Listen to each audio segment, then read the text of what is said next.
Bambang Trimulyono kemudian menyebut seorang jenderal di Mabes Polri, Jenderal Bintang 3, yakni Bapak Agus Andrianto yang saat ini menjabat sebagai Kabareskrim.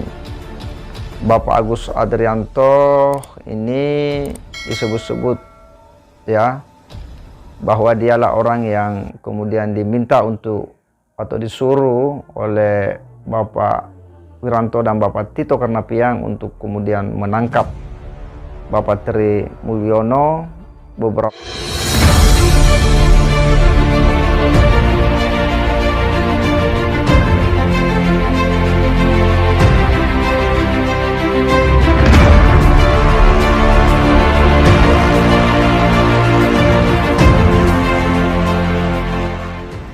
Assalamualaikum warahmatullahi wabarakatuh. Kembali berjumpa dengan saya di channel Hamzah Gantarang, sahabat sebangsa dan setanah air di mana saja Anda berada. Kali ini kembali saya akan menginformasikan berita yang beberapa hari ini cukup viral, yakni podcast daripada Bambang Trimulyono bersama dengan Gus Nur, di mana hal yang cukup menghebohkan kita semua. Bambang Trimulyono kemudian menyebut seorang jenderal di Mabes Polri, Jenderal Bintang 3, yakni Bapak Agus Andrianto yang saat ini menjabat sebagai Kabareskrim.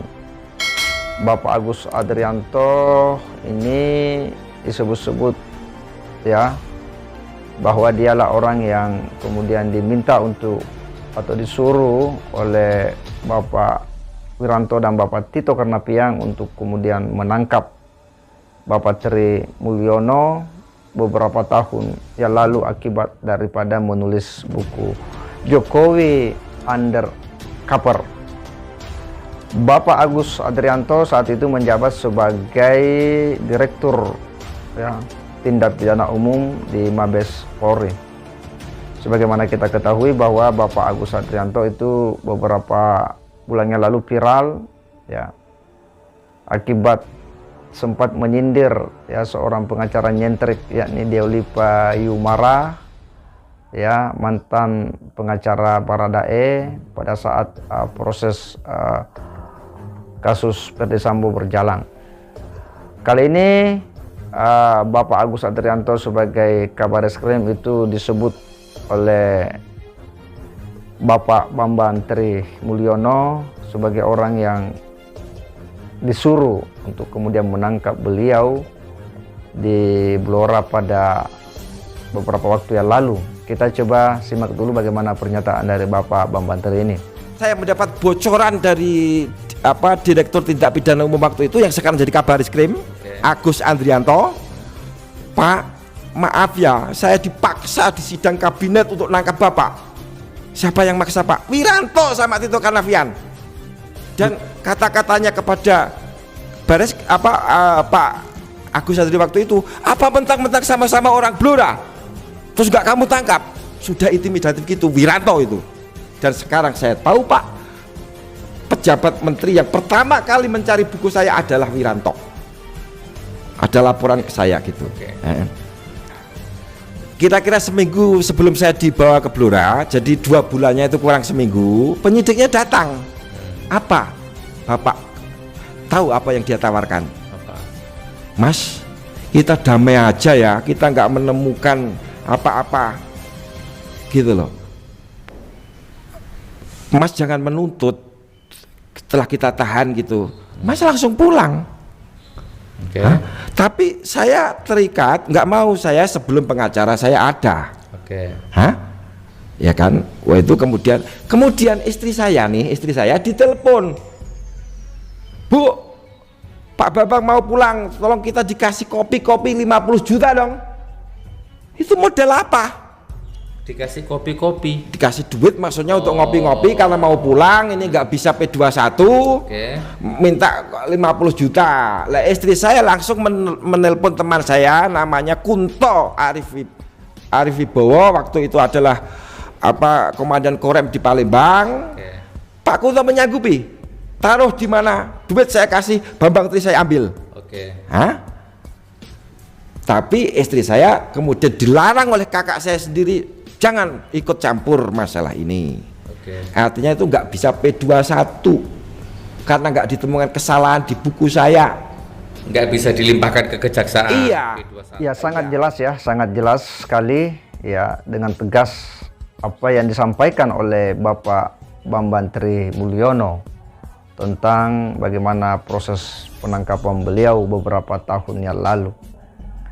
Tentu ini betul-betul mencengangkan kita semua ya. Informasi ini yang membuat kita semua ya geleng-geleng kepala. Masa seperti itu situasinya ya. Masa informasi ini kemudian begitu lama terpendam ya.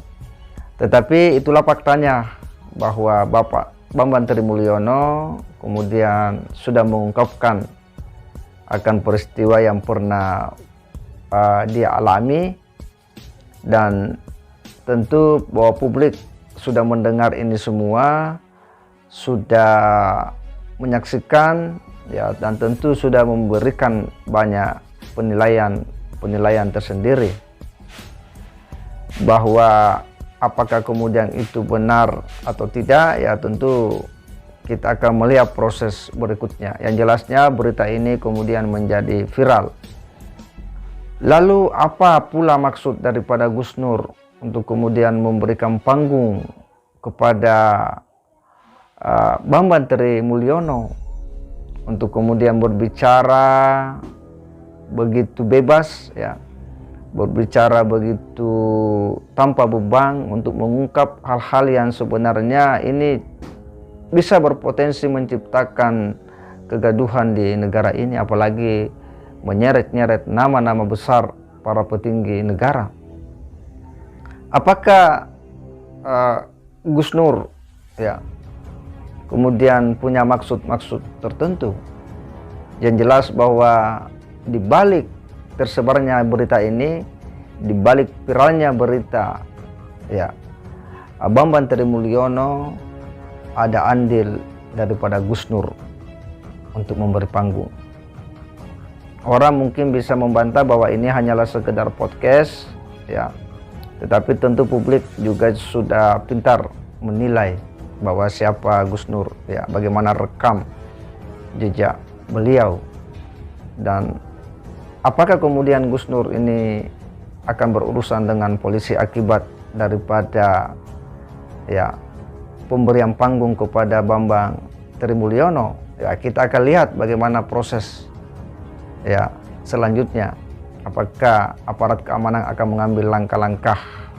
Tetapi yang jelas kita berharap bahwa siapapun yang mereka yang berani-berani membuat berita-berita hoax, berita-berita yang berpotensi menyerang kepentingan orang, menimbulkan kebencian perorangan, maka tentu harus ditindak, karena ini situasi yang sangat tidak mengedukasi bagi generasi kita.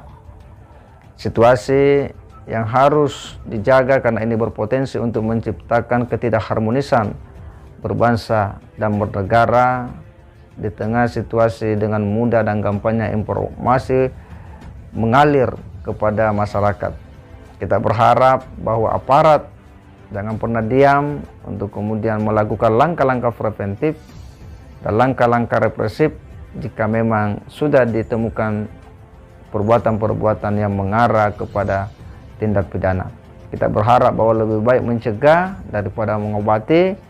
Berita yang sudah beredar itu sangat susah dikontrol dan publik akan memberikan stigma-stigma tersendiri, dan ini tentu sangat berbahaya bagi eksistensi dan keharmonisan dalam kehidupan berbangsa dan bernegara. Siapa yang berbuat tentu harus bertanggung jawab sebagai sebuah konsekuensi logis daripada tindakannya, dan semoga ini juga bisa memberi pelajaran kepada kita semua supaya kita berhati-hati dalam memberikan statement-statement, berita-berita di media sosial, karena itu akan dilihat oleh publik secara umum. Segera demikian, wassalamualaikum warahmatullahi wabarakatuh.